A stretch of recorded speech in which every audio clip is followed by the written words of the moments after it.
मेरे प्यारे विद्यार्थियों और उन सभी लोगों को जो इस वीडियो को देख रहे हैं, मेरी तरफ से नमस्कार। आज परसेंटेज की 24th क्लास है और आज की क्लास में हम लोग क्वेश्चन करने वाले हैं दो टाइप के, और जिनमें एक टाइप का जो क्वेश्चन है वो आपकी स्क्रीन पर दिख रहा है डायरेक्ट। अगर पहले से पता है तो कोई दिक्कत ही नहीं है, अदरवाइज आप इसको ध्यान से समझे तो आपको कोई दिक्कत नहीं आएगी, क्योंकि इतना आसान क्वेश्चन है। जब तक आप समझ नहीं पाते हैं तब तक ये क्वेश्चन आपके लिए टफ लगता है, लेकिन इसके लिए सिर्फ एक पॉइंट और एक कंसेप्ट है जो आपको पता होना चाहिए। उसके लिए मुझे पहले आपको उस कंसेप्ट के बारे में बताना होगा, उस पॉइंट को जो आपको ध्यान रखना है उस पॉइंट के बारे में बताना होगा, ताकि आप उस पॉइंट को ध्यान रख करके क्वेश्चन को सॉल्व करें।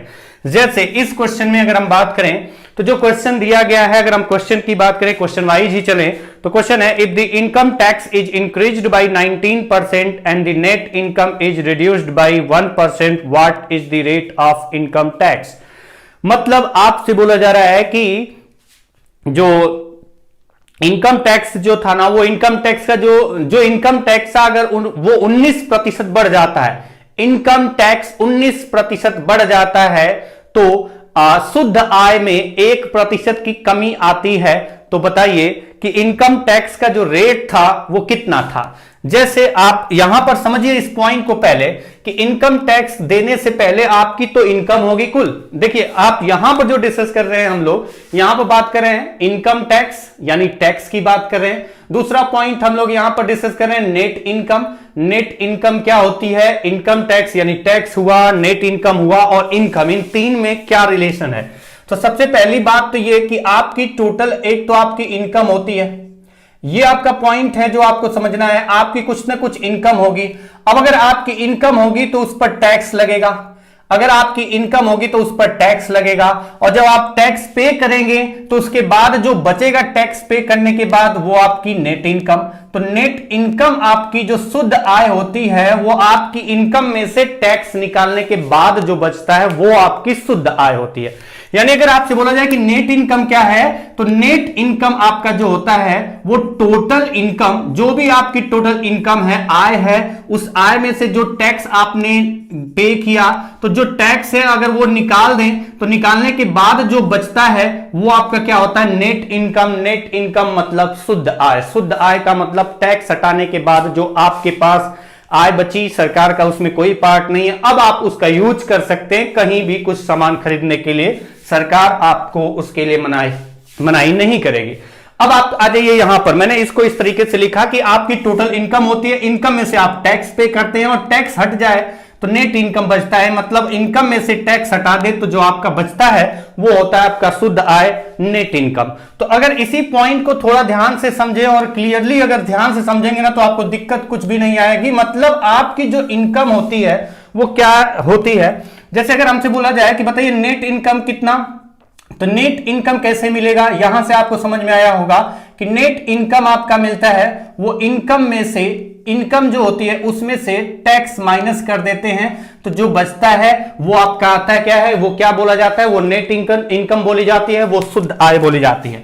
मतलब अगर हमसे बोला जाए कि इनकम कितना होगी, तो इनकम हमारी जो होती है ना, इनकम बराबर, इनकम जो हमारा निकल के आएगा वो इनकम के लिए हमें क्या करना होगा, इनकम इज इक्वल टू, इधर लाके ऐड कर लीजिए, यानी नेट इनकम। इनकम जो आपका होता है वो शुद्ध आय जो आपके पास है प्लस जो टैक्स पे किया है वो मिला करके, यानी इनकम बराबर net income plus tax. Income बराबर नेट इनकम प्लस टैक्स। अच्छा, इसी पॉइंट से रिलेट करके आपको थोड़ा सा ध्यान से समझना जो पॉइंट बताने जा रहा हूं। पहली बात कि आपकी जो इनकम होगी उस इनकम में से आप पे करेंगे टैक्स, और टैक्स पे करने के बाद जो बचेगा वो बचेगा नेट इनकम। इनकम में से टैक्स माइनस कर दीजिए तो आपका नेट इनकम बचेगा। तो मैं पहले नेट इनकम लिख दे रहा हूं, नेट इनकम, और दूसरा पार्ट में लिख दे रहा हूं टैक्स। अच्छा, अगर आपकी इनकम की बात की जाए तो नेट इनकम और प्लस टैक्स आपका जो हो जाता है वो हो जाता है इनकम।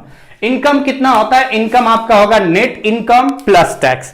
एक सिंपल एग्जांपल के थ्रू मैं आपको समझाना चाहता हूं, अगर आप ध्यान से समझे तो आपको कोई दिक्कत नहीं होगी, और सबसे आसान है क्योंकि परसेंटेज की बात की जाए तो 100 के अकॉर्डिंग सोचना ही सबसे आसान होता है। 100 के अकॉर्डिंग सोचने पर बड़ी आसानी से समझ में आता है, इसलिए मैंने कहा एक एग्जांपल ले रहा हूं क्वेश्चन को हटा करके कि मैंने कहा कि मेरी इनकम जो थी वो 100 थी। मैं दो तरीके की बात करूंगा यहां पर, उन दो तरीकों में से जो बेहतर तरीका लगे वो आप अप्लाई करना, नहीं तो रट्टा मार व्यवस्था तो सीधा सीधा है। ये जो स्मॉलर वैल्यू है, जो नेट इनकम का परसेंटेज है वो ऊपर लिखो।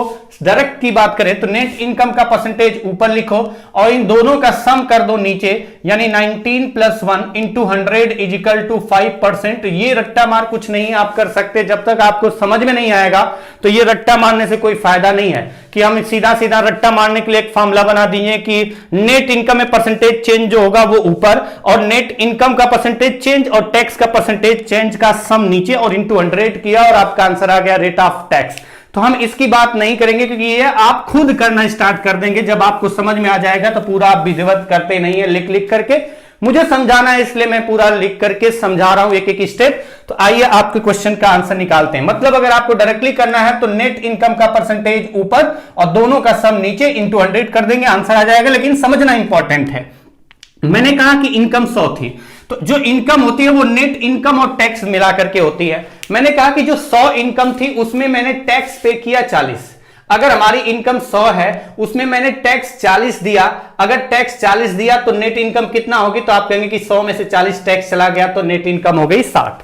अगर 60, अगर अब देखिए यहां से तो नेट इनकम में से इनकम में से अगर मैं टैक्स हटा दूं 40 तो बचेगा जो वो नेट इनकम कितना हुआ 60। अच्छा, अगर मैं ये कहता हूं कि मेरा जो इनकम था वो सेम रहा, मतलब सेम रहा का हम कह सकते हैं कि उतना ही रहा जितना पहले, इनकम में कोई चेंज नहीं हुआ। तो अब होगा क्या कि अगर इनकम में कोई चेंज नहीं बोला गया, यहां भी क्वेश्चन में इनकम में कोई चेंज नहीं बोला गया है, तो अगर आपकी इनकम वही है लेकिन टैक्स के बढ़ने की वजह से अगर आपसे बोला जा रहा है कि टैक्स बढ़ रहा है और नेट इनकम कम हो रही है, एग्जाम्पल के तौर पर अगर हम बात करें कि टैक्स जो था, अगर टैक्स जो था वो बढ़ गया, मैंने कहा कि टैक्स जो था वो बढ़ गया, कितना बढ़ा, तो मैंने आपको कहा कि 10 रुपए बढ़ गया टैक्स। टोटल 100 रुपए था, 60 net income, tax 40, income same रहा लेकिन टैक्स 40 की जगह 10 बढ़ गया, मतलब कितना हो गया 50 हो गया, टैक्स आपका 10 रुपए बढ़ गया। अच्छा, यहां पर पॉइंट समझने वाली बात यह है कि अगर टैक्स 10 रुपए बढ़ा है तो जो नेट इनकम है वो कितना कम होगी। तो आपको पता है कि ये जो टोटल आपका इनकम आता है वो नेट इनकम और टैक्स दोनों जोड़ करके आता है। तो आप चाहते हो कि इस पूरे रिजल्ट में, किस पूरे रिजल्ट में, जो आपका ये रिजल्ट है इस रिजल्ट में कोई चेंज नहीं हो, मतलब इनकम कोई चेंज नहीं है। तो अगर आप इसको 5 रुपए बढ़ाओगे तो इसको 5 रुपए घटाना पड़ेगा, इसको अगर 10 रुपए बढ़ाओगे तो इसको 10 रुपए घटाना पड़ेगा, ताकि फाइनल रिजल्ट में कोई चेंज नहीं हो। तो जैसे अगर आप देख भी सकते हैं कि 40 से 10 बढ़ा तो 50 हो गया, और अगर 50 हो गया, 100 इनकम में से 50 अगर आप हटा दे तो जो उसकी नेट इनकम हुई कितनी बची, 50 बची। तो आप यहां 10 बढ़ा रहे हैं टैक्स को, तो नेट इनकम कितना कम हो गई, पहले से 10। यानी अगर इसको अगर 15 बढ़ाएंगे, अगर आपका टैक्स 15 पहले से ज्यादा देना पड़ेगा तो जो नेट इनकम होगी वो 15 कम हो जाएगी, क्योंकि आपकी इनकम में कोई चेंज नहीं हो रहा है। इसी पॉइंट को अगर ध्यान में रखें, अगर यही पॉइंट अगर आप ध्यान में रखते हैं तो आपके क्वेश्चन में कोई गलती नहीं हो सकती, और यही पॉइंट है जो आपके इस क्वेश्चन को सॉल्व करने के लिए बड़ा इंपॉर्टेंट है और बड़े आसानी से क्वेश्चन को आप कर सकते हैं। जैसे आप यहां देखिए, अब ध्यान यह भी रखना है कि जो टैक्स कैलकुलेट किया जाता है, जैसे बोला जाए टैक्स कितना हुआ, तो आप कहेंगे टैक्स कैलकुलेट करेंगे तो टैक्स किस पर कैलकुलेट किया जाता है, वो टोटल इनकम पर। इनकम का मतलब हुआ टैक्स जो कैलकुलेट किया जाएगा वो किस पर कैलकुलेट किया जाएगा, इनकम पर, और इनकम पर कितने परसेंट है वही रेट ऑफ टैक्स परसेंटेज का रेट आ जाएगा। Rate of tax, rate of tax, rate of tax, rate of tax निकालना होगा तो आप क्या करेंगे, टैक्स अपॉन इनकम। टैक्स लगा कितना, ठीक है टैक्स लगा। जैसे यहां पर बताइए कि अगर बोला जाए कि रेट ऑफ टैक्स कितना था पहले वाली कंडीशन में, तो पहली वाली कंडीशन में अगर आपको टैक्स का रेट निकालना है तो टैक्स कितना आपने पे किया, 40, और किस पर पे किया है, टोटल इनकम पर, यानी 100 पे। कितने परसेंट है, × 100, यानी आपका कितना आ गया 40%। जैसे अगर बोला जाए दूसरे वाले केस में कितना टैक्स का रेट था, तो टैक्स का रेट क्या होगा, तो आप बताएंगे टैक्स कितना पे किया, 50, कितने पर, टोटल इनकम 100 पे, कितने परसेंट, × 100 = 50%, यानी टैक्स का रेट कितना था, 50%। तो ये पॉइंट है जो आपको ध्यान रखना है। अच्छा, दूसरा पॉइंट अगर आपसे बोला जाए कि बताइए पहले के कंपेयर में कितना परसेंट आपका टैक्स कितना परसेंट बढ़ गया, तो देखिए टैक्स कितना परसेंट बढ़ा, तो टैक्स तो 10 बढ़ा है, कितने से बढ़ा है, 40 से। इंटू 100, यानी आपका जो टैक्स था वो पहले से कितना ज्यादा पे कर रहे हैं, पहले से 25% ज्यादा पे कर रहे हैं। जो टैक्स था वो कितना ज्यादा अमाउंट पे कर रहे हैं पहले के कंपेयर में, तो 10 इंक्रीज हुआ है, 10 ज्यादा कंपेयर में, पहले के कंपेयर में 10 ज्यादा आप टैक्स पे करें, किस पर, पहले के कंपेयर में, यानी 40 पे, तो 25%। और अगर यही बात की जाए कि बताइए जो नेट इनकम था, नेट इनकम कितना परसेंट कम हुआ, तो आप ये नहीं कहेंगे कि 25% अगर आपका टैक्स पहले से ज्यादा पे करना पड़ रहा है तो 25% परसेंटेज की वैल्यू सेम नहीं आएगी, क्योंकि यहां पर जो इंक्रीज होगा वो इसका बेस 40 होगा और यहां पर जो डिक्रीज होगा इसका बेस 60 होगा, तो बेस वैल्यू अलग अलग होगी जिस पर वो परसेंटेज कैलकुलेट किया जाएगा। अमाउंट बराबर होगा दोनों केस में, जो कंडीशन में दी गई है उस कंडीशन के अकॉर्डिंग। तो आप कहेंगे कि 10 आपका क्या कम हुआ, नेट इनकम 10 कम हुआ, कितने पर, 60 पर, कितने परसेंट है, इंटू 100। तो ये आप कैलकुलेट करेंगे 1/6 इंटू 100 इजिकल टू 16.67 या 16/2/3%। तो अगर हम यहां पर बोलें उसी फॉर्मेट में, तो हम कहेंगे कि जब टैक्स जो हुआ 25% बढ़ा तो नेट इनकम 16/2/3% घट गया, तो rate of interest, rate of tax क्या था। तो ये आपका जो भी आपका सामने है वो दिखाई दे रहा है। तो ये पॉइंट है जो आपको ध्यान रखना है, मैंने बताया है, जो कि क्वेश्चन में इतना बड़ा यूज नहीं है, लेकिन आपको एकदम एग्जैक्ट समझ में आ जाए कि net income plus tax is equal to income. तो अगर आप कहते हैं कि टैक्स 25% बढ़ जाए, पहले के कंपेयर में 25% टैक्स ज्यादा देना पड़ेगा, तो नेट इनकम क्या 25% ही कम होगा, नहीं, अमाउंट बराबर, जितना अमाउंट आपको ज्यादा पे करना पड़ेगा, जैसे यहां 10 रुपए अधिक पे करना पड़ रहा है, तो यहां पर 10 रुपए कम आपका, मतलब 10 रुपए अगर आपका टैक्स ज्यादा देना पड़ेगा तो 10 रुपए आपकी जो नेट इनकम है ज्यादा हो जाएगी। मतलब अगर टैक्स ज्यादा देंगे 10 रुपए तो नेट इनकम भी 10 रुपए आपकी कम होगी, कम होगी, यहां पर कम की बात करें, क्योंकि टैक्स 10 रुपए ज्यादा देंगे तो नेट इनकम 10 रुपए कम होगी, टैक्स 15 रुपए ज्यादा देंगे तो नेट इनकम 15 रुपए कम होगी, टैक्स 30 रुपए ज्यादा देंगे तो नेट इनकम 30 रुपए कम होगी। लेकिन परसेंटेज की बात की जाए कि टैक्स अगर 25%, अगर आपका टैक्स 25% ज्यादा देना पड़ेगा, तो क्या अगर इनकम सेम है तो 25% टैक्स अगर ज्यादा देना पड़ेगा तो क्या 25% ही नेट इनकम कम होगा, नहीं, इनकम का अमाउंट बराबर होगा, जितना ये ज्यादा देना पड़ेगा नेट इनकम उतना कम होगा, लेकिन परसेंटेज में वो नहीं सेम रहेगा, क्योंकि जो अमाउंट यहां इंक्रीज हो रहा है उसका बेस वैल्यू टैक्स जितना था, और जो यहां पर नेट इनकम डिक्रीज हो रहा है उसका वैल्यू जो नेट इनकम था वो था, और वो अलग अलग चीजें हैं, वो सेम नहीं है, तो इसलिए वो बराबर हो ऐसा जरूरी नहीं है। हो सकता है बराबर हो जाए, 50-50 हो तो 10 बढ़ा 10 कम हुआ, दोनों 50 पर हो। तो आइए क्वेश्चन पे चलते हैं और क्वेश्चन को करते हैं। क्वेश्चन करने के दो तरीके, दोनों में से जो बेहतर हो वही तरीका, अदरवाइज डायरेक्ट मैं बता दूंगा। जो डायरेक्ट तरीका अभी थोड़ी देर पहले मैंने बताया था वो आपको समझ में आया होगा कि नेट परसेंटेज जो आपका है वो ऊपर, दोनों का सम नीचे और इंटू 100 करना है। जैसे अगर हम इस क्वेश्चन की बात करें, जैसे मैंने इस क्वेश्चन को दो तरीके से करने की बात कर रहे हैं कि मैंने आपसे बोला कि टैक्स जितना अधिक देना पड़ेगा नेट इनकम उतना ही कम होगा। तो मैंने कहा कि इनकम कितनी थी, तो इनकम हमने मान लिया कि इनकम थी x रुपए। अगर इनकम x थी, अगर सिंपल लॉजिक है, अगर ध्यान से समझेंगे तो कोई दिक्कत नहीं होगी। अगर इनकम x थी, या फिर इसको अगर अलग तरीके से करें, हम कुछ और करते हैं, चलिए अगर XYZ नहीं लिखना चाहते तो मैं कहूंगा कि टैक्स तो कुछ रहा होगा, टैक्स कुछ रहा होगा। जब भी अगर आपकी इनकम होगी तो उसमें से कुछ टैक्स जाएगा, उस टैक्स को हटाने के बाद आपकी बचेगी वो नेट इनकम। तो मैंने कहा टैक्स कुछ रहा होगा, और टैक्स कितना बढ़ा, तो बोला गया कि टैक्स जो था वो 19% बढ़ गया, इनकम पर जो टैक्स लग रहा था वो 19% बढ़ गया, टैक्स 19% बढ़ गया। तो जो टैक्स है उसका 19% निकालेंगे, टैक्स जो था उसका 19% निकालेंगे, जितना आएगा अमाउंट ये वो आपका टैक्स इंक्रीज हुआ। नेट इनकम, तो नेट इनकम जो थी वो कितना, नेट इनकम के बारे में बोला गया कि नेट इनकम 1% डिक्रीज हो गई।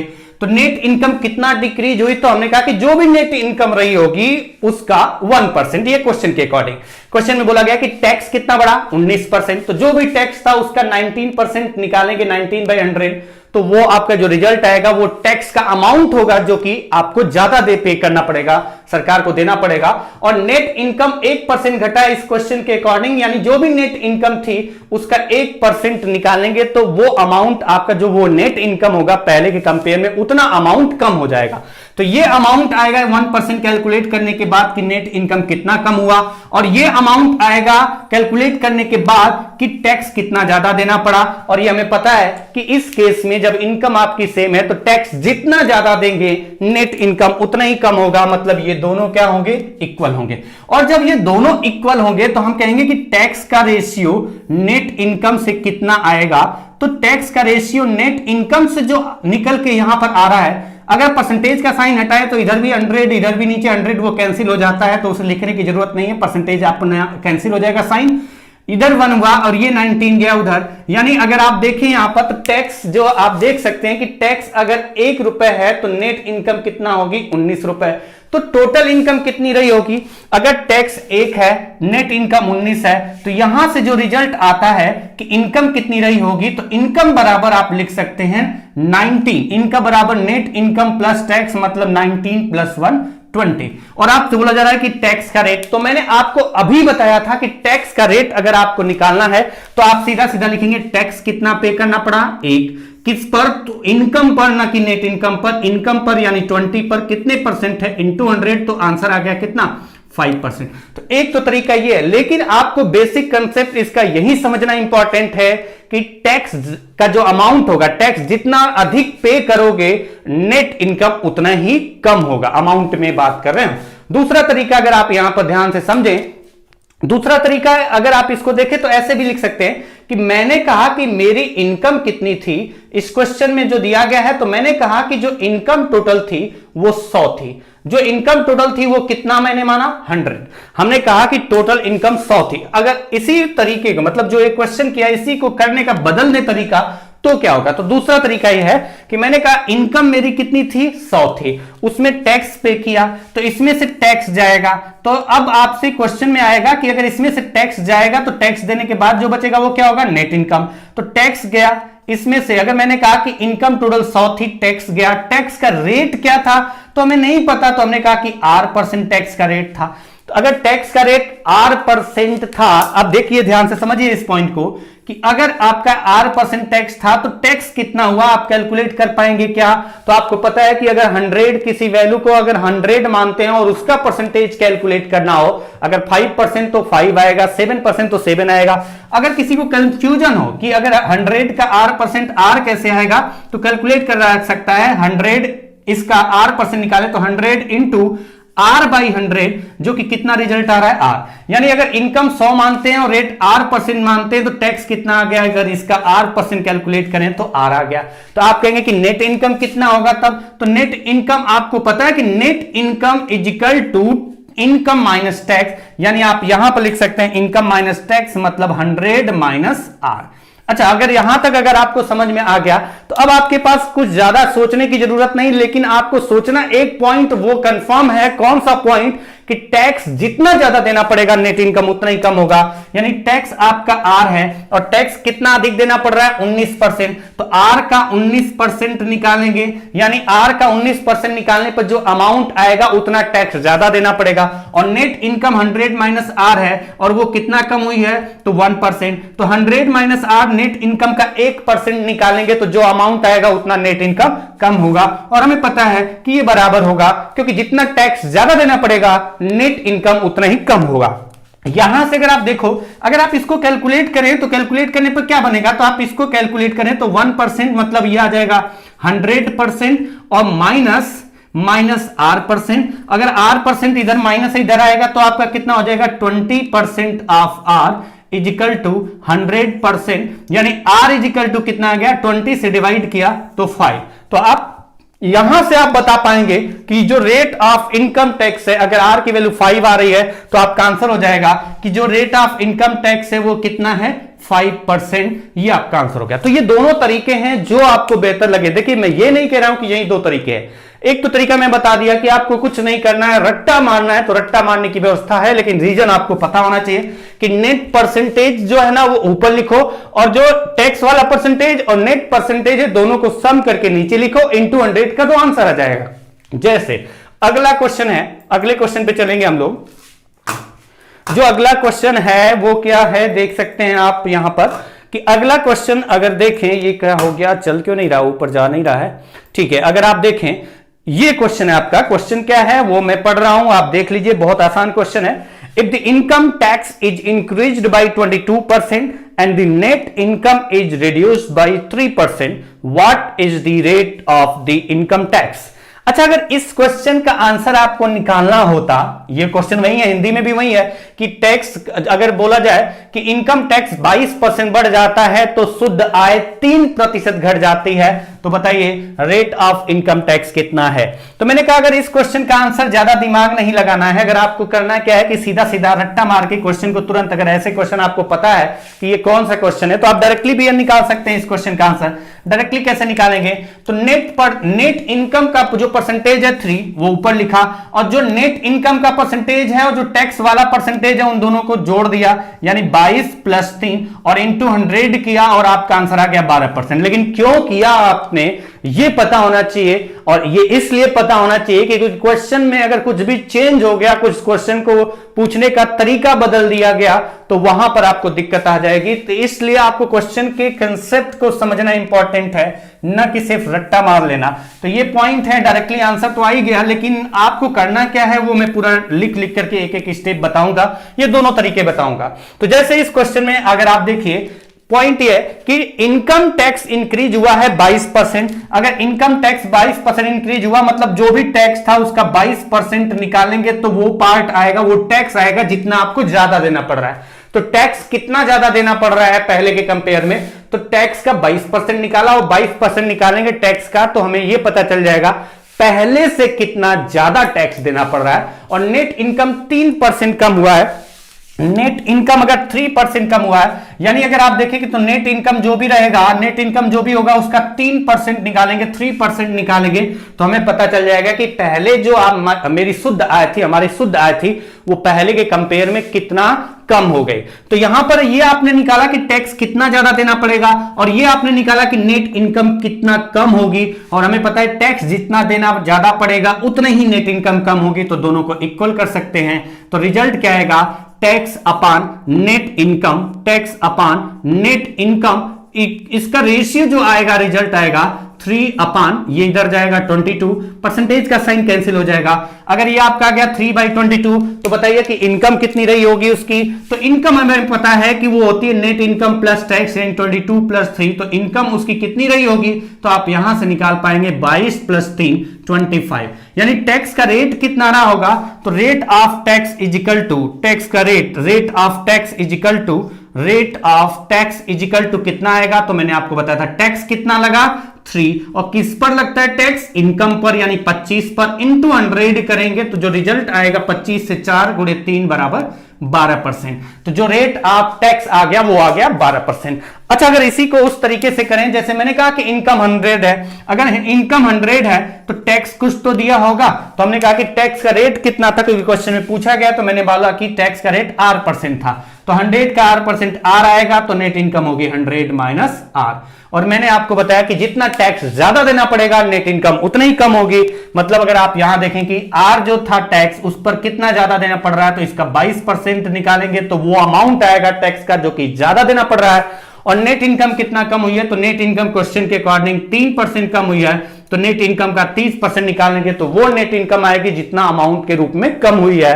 तो जितना टैक्स ज्यादा देना पड़ेगा नेट इनकम उतना ही कम होगी, मतलब ये दोनों इक्वल आएगा। क्यों मैं इक्वल कर रहा हूं वो आपको शुरू से बता रहा हूं, समझ में आ चुका है आपको।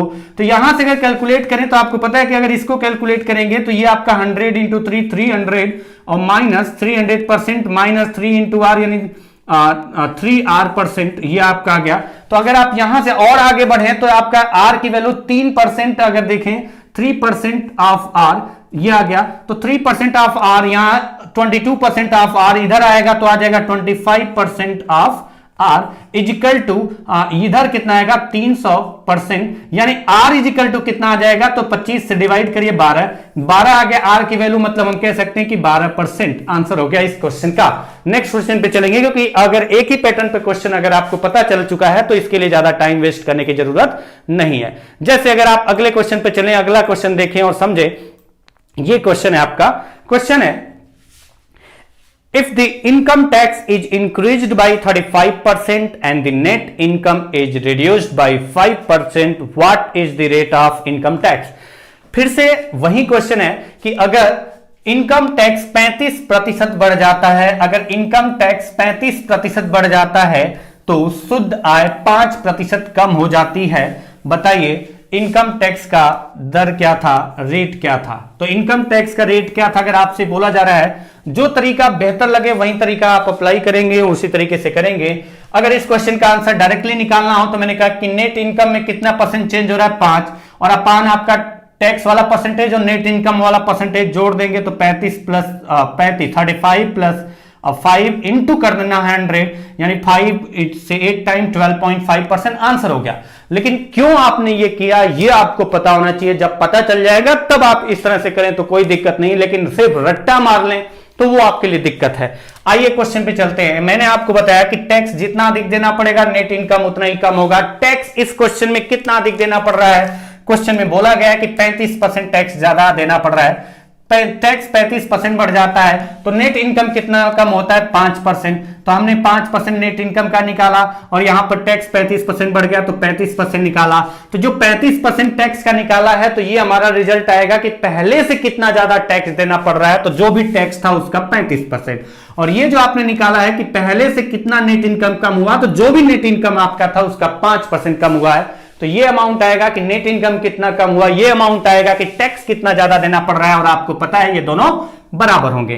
तो यहां से जो रिजल्ट आएगा टैक्स का किसके साथ, नेट इनकम के साथ जो रेशियो आएगा वो क्या आएगा? तो आप यहां से कह पाएंगे कि ये 5 ऊपर नीचे 35, यानी इसको थोड़ा छोटा कर लेते हैं, थोड़ा और आसान लगेगा, 1/8। अब अगर ये 1/8 आएगा तो अब आपसे बोला जाए कि बताइए इनकम कितनी रही होगी, सॉरी ये 1/8 नहीं आएगा, 1/7 आएगा। तो उसकी इनकम कितनी रही होगी? इनकम उसकी रही होगी कितनी? तो आप कह पाएंगे कि income is equal to net income plus tax, यानी net income plus tax is equal to 8। और रेट ऑफ टैक्स निकालने का सिंपल तरीका है कि tax upon total income into 100। तो tax 1 upon total income 7 plus 1 8 into 100 is equal to कितना आ गया? 12.5%। ये आपका क्वेश्चन का आंसर हो गया। एक तरीका ये। दूसरा तरीका जो हम लोग अभी तक पढ़े थे कि टोटल इनकम 100 है, रेट ऑफ टैक्स क्या है? R%। तो R% इसका कितना आएगा? R। तो नेट इनकम कितना होगी?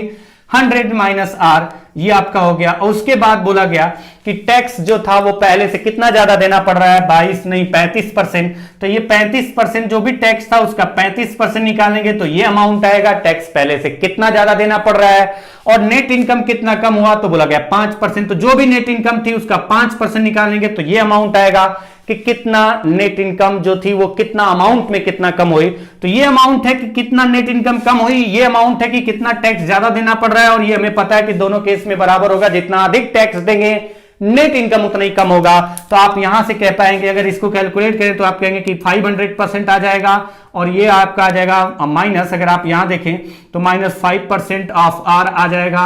अब आगे देखें तो यहां 35% ऑफ आर है, ये 5% ऑफ आर है, इधर आएगा तो 40% ऑफ आर आ जाएगा। उधर कितना है? 500%।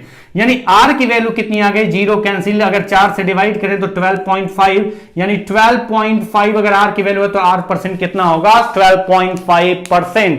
तो अब आपका ये क्वेश्चन का आंसर जो निकालना होता है, मैंने कहा था डायरेक्टली अगर आपको समझ में आ जाता है तो पूरा टाइम देने की वजह आप देखिए नेट परसेंट मतलब नेट इनकम में जो चेंज होगा वो परसेंटेज ऊपर, नेट इनकम में जो आपका चेंज होगा वो परसेंटेज ऊपर, यानी 5 ऊपर, और टोटल इनकम मतलब 35 प्लस 5 40 नीचे, और डायरेक्टली आपका आंसर आता है। ये आप डायरेक्टली कर सकते हैं अगर क्वेश्चन आपको क्वेश्चन समझ में आ गया है। क्वेश्चन को अगर डायरेक्टली करना चाहते हैं लेकिन समझने के बाद अगर आप समझ जाते हैं तो फिर जरूरत नहीं ये सब लिखें, आप डायरेक्टली क्वेश्चन का आंसर निकाल सकते हैं देख के क्वेश्चन को। चलिए आगे क्वेश्चन पे चलते हैं। ये 2 और क्वेश्चन करेंगे आज की क्लास में। जो क्वेश्चन आपको दिख रहा है ये 2 क्वेश्चन और करेंगे, और इन 2 क्वेश्चन को करने के बाद फिर आज की क्लास समाप्त करेंगे। ये क्वेश्चन पहला जो आपकी स्क्रीन पर दिख रहा है इस अलग टाइप के पैटर्न पर क्वेश्चन है, in a train there are as many wagons as there are the number of seats in each wagon and not more than one passenger can have the same berth. If the middlemost compartment carrying 25 passengers is filled with 62.5% of its capacity, then find the maximum number of passengers in the train that can be accommodated if it has minimum 25% seats always vacant. अच्छा, ये question ये है कि एक train में उतने ही डब्बे हैं जितने की एक डब्बे में सीटों की संख्या। मतलब ट्रेन में अगर 25 डब्बे हैं तो एक डब्बे में बैठने के लिए जो सीटों की संख्या होगी 25 होगी। अगर ट्रेन में टोटल 10 डब्बे हैं तो एक डब्बे में जो सीटों की संख्या होगी बैठने के लिए वो 10 होगी। ये आपका बोला गया है कि किसी ट्रेन में उतने ही डब्बे हैं जितनी की एक डब्बे में सीटों की संख्या, और एक सीट पर एक ही आदमी बैठ सकता है, एक से ज्यादा नहीं बैठ सकता। उस ट्रेन के एक डब्बे में 20 लोग बैठे हैं और हमें यह पता है कि वो अपनी कैपेसिटी के 62.5% भरी हुई है। यानी उस जो डब्बा है उसमें 20 लोग हैं और जो टोटल कैपेसिटी है वो 20 लोग जो बैठे हैं, जो 20 सीट कवर है, वो टोटल जो डब्बे में सीटों की संख्या है वो उसके 62.5% के बराबर है। तो यदि कम से कम 25% सीट हमेशा खाली रहती है तो बताइए उस ट्रेन में अधिकतम यात्रियों की संख्या कितनी होगी। अगर उस ट्रेन में मतलब बोला गया कि उस ट्रेन में जो डब्बे हैं, डब्बे में जितनी सीटें हैं उसके 25% सीट जो होती है, यानी या फिर हम ये कह सकते हैं कि जो टोटल सीट है उसमें 25% सीट, कम से कम 25% सीट हमेशा खाली रहती है, तो बताइए कि उस ट्रेन में कुल कितने, मतलब गया है then find the maximum number of passenger in the train that can be. तो उस ट्रेन में अधिकतम कितने यात्री हो सकते हैं, तो कितने यात्री हो सकते हैं, लेकिन 25%, कम से कम 25% सीट हमेशा खाली रहती है। तो अधिकतम कितने यात्री बैठते होंगे जब भी अधिकतम बैठे होंगे। तो ये क्वेश्चन अगर आप थोड़ा सा ध्यान समझे, लास्ट वाला सेंटेंस में अगर कोई डाउट होगा तो वो क्वेश्चन की बात समझ में आ जाएगा जब हम लोग क्वेश्चन को करना स्टार्ट करेंगे। तो ऐसे क्वेश्चन में और ऐसी वैल्यू जो परसेंटेज की दी गई है, अगर आप रिलेट कर पाते हैं किससे, परसेंटेज टेबल से, तो आप समझ पाएंगे कि 62.5% कितना होता है। तो ये आपको पता होना चाहिए कि 62.5% की जो वैल्यू होती है वो कितनी होती है। तो ये आपको पता होना चाहिए कि ये होती है 5/8। 62.5% 5/8 होता है। अगर आपको नहीं पता है तो आपको लिखने का तरीका, जैसे अगर 62.5% को लिखें तो ये ऐसे भी लिखा हुआ मिलेगा 62 1/2%। फिलहाल मैं अगर, क्योंकि इसी फॉर्मेट में यहां पर लिखा हुआ है तो उसी फॉर्मेट के अकॉर्डिंग चल रहे हैं, तो ये आपका वैल्यू आ जाएगा 62.5। अगर किसी को कंफ्यूजन हो, परसेंटेज का साइन हटाएंगे, नीचे 100 आएगा, तो ये आ जाएगा 625 डिवाइडेड बाई 100 और आपका पॉइंट हटाया इसलिए 0। और अगर इसको डिवाइड करें तो मुझे पता है 125 से 5 बार जाता है और 125 से 8 बार जाता है, 5/8। अदरवाइज पहले 5 से, फिर 5 से, फिर 5 से डिवाइड करके निकालिए, 5/8 आता है। यानी 62.5% कितना होता है, तो ये आपको पता होना चाहिए। नहीं पता है तो कैलकुलेट करके निकाल सकते हैं आप कि 62.5% का मतलब यहां पर कैलकुलेट करने पर निकल के आता फ्रैक्शन वैल्यू 5/8। आइए क्वेश्चन पे। उस ट्रेन में उतने ही डब्बे जितने की डब्बों, प्रत्येक डब्बे में सीटों की संख्या, वो बात की कहानी है। बोला गया कि एक डब्बा ऐसा है जिसमें 62.5% सीट भरी हुई है।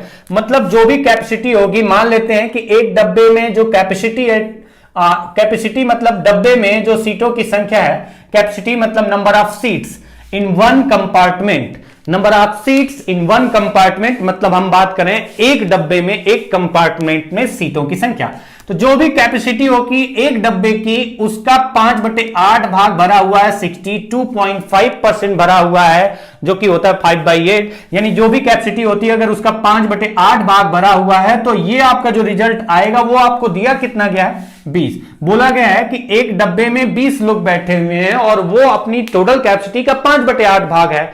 तो बोला गया कि जो भी कैपेसिटी होगी, टोटल उस डब्बे में सीटों की संख्या होगी, उसका 5/8 भाग जो लोग हैं वो उन सीटों पर बैठे हुए हैं। और कितने सीटों पर बैठे हुए हैं, 20 लोग हैं तो 20 सीटों पर बैठे हुए हैं, क्योंकि ये आपको बताया गया है कि एक सीट पर एक ही आदमी बैठा है, एक से ज्यादा ना एक से कम अगर बैठा है तो अब आपका कंडीशन आ गया कि कैपेसिटी का 5/8 भाग फुल है, और फुल कितना है यानी 20 लोग हैं। तो हम कह देंगे कि ट्रेन के एक डब्बे में जो सीटों की संख्या है, कैपेसिटी है, वो कितनी होगी। तो हम यहां से कैलकुलेट करें 1 एंड ये 4 यानी 32 यानी 32%, 32 पैसेंजर्स हैं जो कि बैठे हुए हैं किसमें, एक डब्बे में। अगर बैठने की बात करें तो एक डब्बे में 20 बैठे थे, जो कि उस डब्बे में जो टोटल सीटों की संख्या कैपेसिटी थी उसका 5/8 था। यानी टोटल डब्बों की, एक डब्बे में सीटों की संख्या कितनी हो जाएगी, यानी एक डब्बे में सीटों की संख्या होगी 32। एक डब्बे में 32 सीटें हैं, हम ये कह सकते हैं इस क्वेश्चन के अकॉर्डिंग।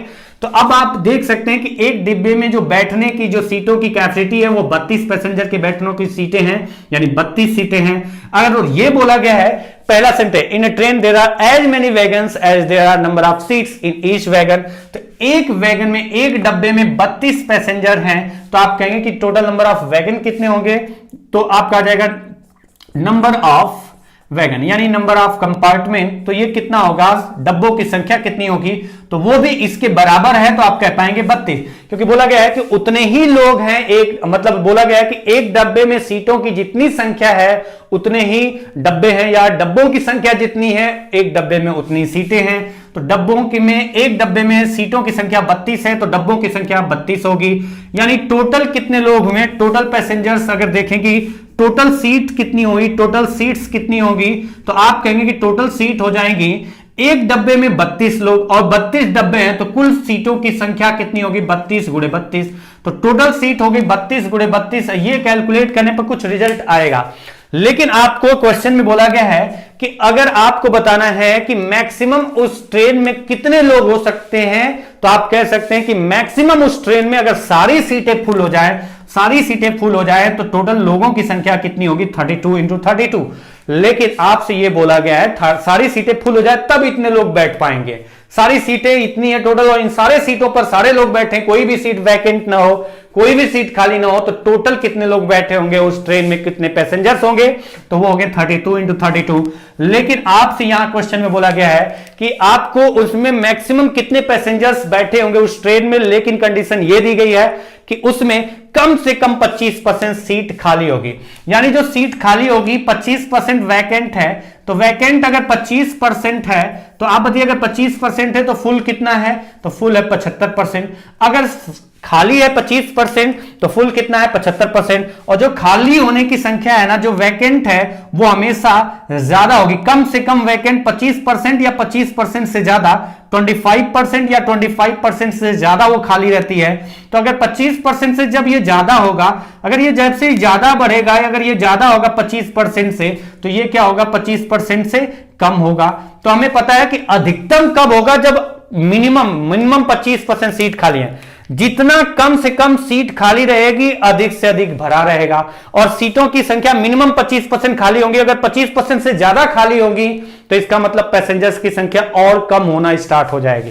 तो मैक्सिमम कितने पैसेंजर्स आ सकते हैं 25%, यानी इस वैल्यू का अगर हम निकालें, किस वैल्यू का, तो बताइए कुल कितने पैसेंजर्स बैठे होंगे उसमें, अगर मिनिमम 25% खाली हैं तो 32 इंटू 32 ये टोटल सीट्स हैं, और उसके 25% खाली हैं, यानी फुल कितना है 75%, और 75% को हम लिख सकते हैं 3/4, ये आपको पता है 75% को 3/4 लिखा जाता है, 75/100 लिख करके कैलकुलेट करेंगे तो ये आपका रिजल्ट आ गया 4 से डिवाइड किया 8, यानी आपका आ गया 32 इंटू 24, और अगर ये मल्टीप्लाई करें तो 24 2 जा 48, 4 कैरी ओवर, 24 3 या 72 प्लस 4 76, यानी 768 सीट्स तो जो होगी वो यहां पर पैसेंजर 768 पैसेंजर की बात करेंगे, यानी टोटल सीट तो आपका 32 गुणे 32 था, लेकिन बोला गया है कि टोटल सीट जो है उन सारे सीटों पर पैसेंजर्स नहीं बैठे हैं, मिनिमम 25% सीटें हैं जिस पर वो आदमी बैठे हुए, पैसेंजर बैठे हुए हैं, तो मिनिमम 25 है, यानी 25 से कम सीट नहीं खाली होंगी, 25% से कम सीट नहीं खाली होंगी। हम ये नहीं कह सकते कि 24% सीट खाली है, क्योंकि ये आपको बोला गया है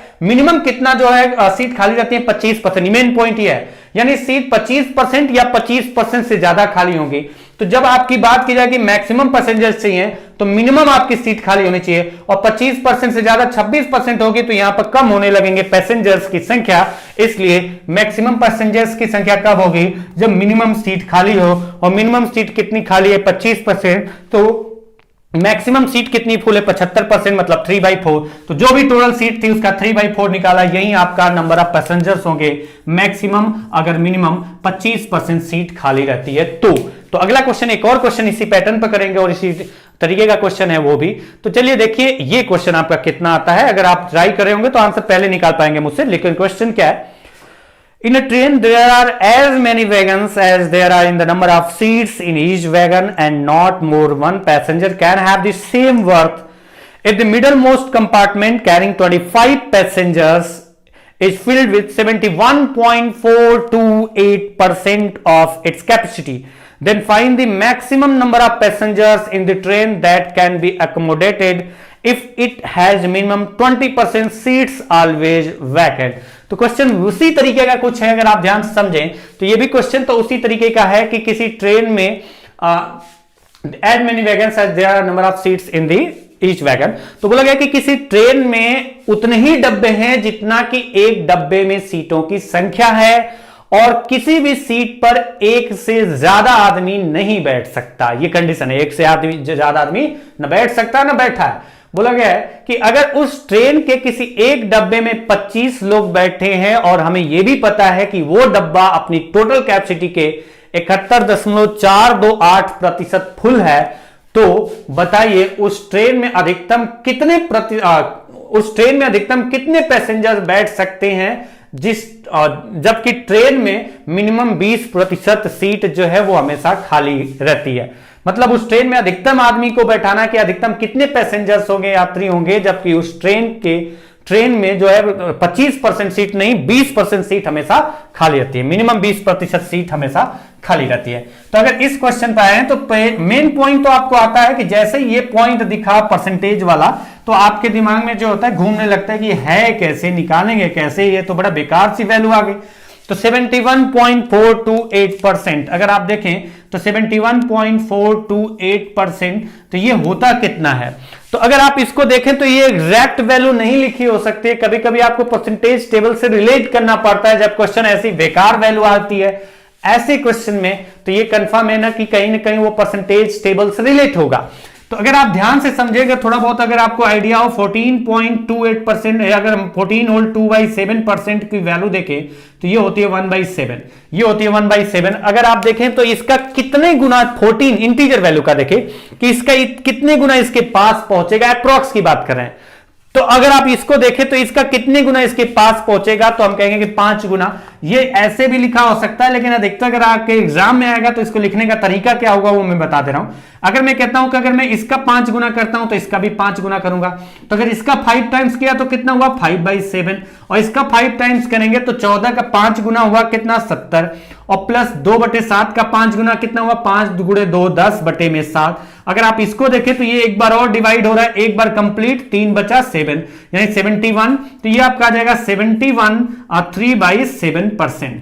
तो ये आपका जो क्वेश्चन में वैल्यू लिखी गई इस तरीके से, ये आपको एग्जैक्टली जब आपके एग्जाम में आएगा, तो मैंने तो इस तरीके से लिखा है, आपके एग्जाम में अधिकतर चांसेज होते हैं लिखा जाएगा 71 3/7%, ऐसा ही लिखा रहेगा। और ये वैल्यू कितनी होती है, तो ये वैल्यू होती है 5/7।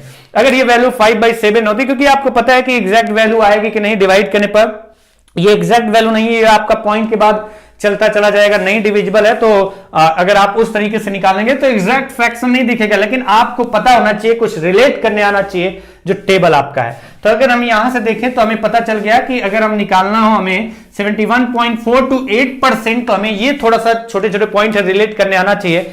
ऐसे लिखा हुआ मिलेगा तो बड़ा आसान है, नीचे 7 है तो 7 वाला पार्ट देख लेंगे, और ऐसे मिलेगा तो थोड़ा सा अगर आप दिमाग नहीं चलाएंगे तो आपके लिए दिक्कत हो जाएगी।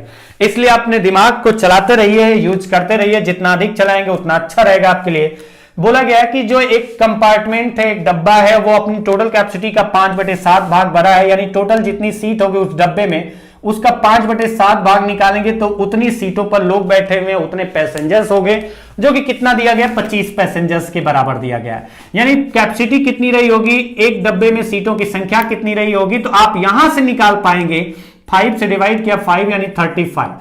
अगर 35 रही होगी एक डब्बे में सीटों की संख्या, तो नंबर ऑफ वैगन यानी डब्बों की संख्या कितनी रही होगी। तो ये भी आपको पता है कि जितने डब्बे हैं उतनी सीट है एक डब्बे में, या जितनी एक डब्बे में सीटों की संख्या है, number of wagons number of डब्बे की संख्या भी उतनी है, यानी 35 है।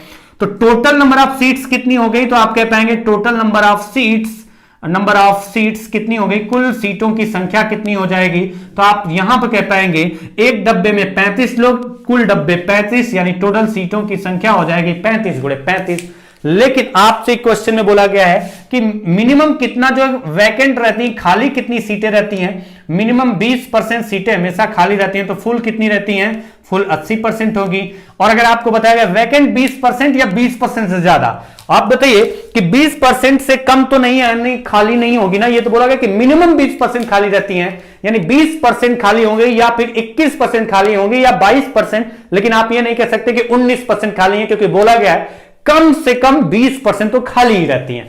तो 20% खाली होंगी तो 80% फुल होगा, और अगर इससे ज्यादा खाली होंगी, क्योंकि ये कम से कम इतना है, तो ये 20% होगी या 20% से अधिक, तो अगर ये अधिक जाएंगे, जैसे ही अधिक जाएंगे तो ये क्या हो जाएगा, कम होना स्टार्ट हो जाएगा। तो अधिक कब फुल होगा, जब मिनिमम खाली हो, मिनिमम खाली होगा, कम से कम खाली होगा तो अधिक से अधिक फुल होगा।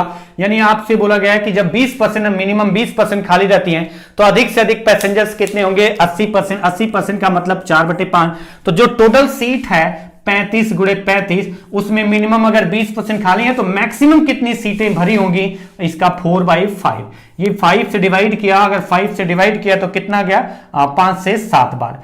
तो अगर आप यहां पर कैलकुलेट करें तो 35 का 4 से मल्टीप्लाई किया तो 140 और गुणे 7 यानी 980 आएगा, 28 7 दोनों ठीक है, 980 पैसेंजर्स। ये क्वेश्चन का आंसर आ गया कि मैक्सिमम जो सीट होगी, मतलब मैक्सिमम पैसेंजर्स होंगे उस ट्रेन में जिसमें मिनिमम 20% सीट खाली रहती है, इस क्वेश्चन के अकॉर्डिंग, तो वो मैक्सिमम पैसेंजर्स उस ट्रेन में कितने हो सकते हैं, 980। तो चलिए आज की क्लास यहीं समाप्त करते हैं, मिलते हैं अगली क्लास में, तब तक के लिए नमस्कार।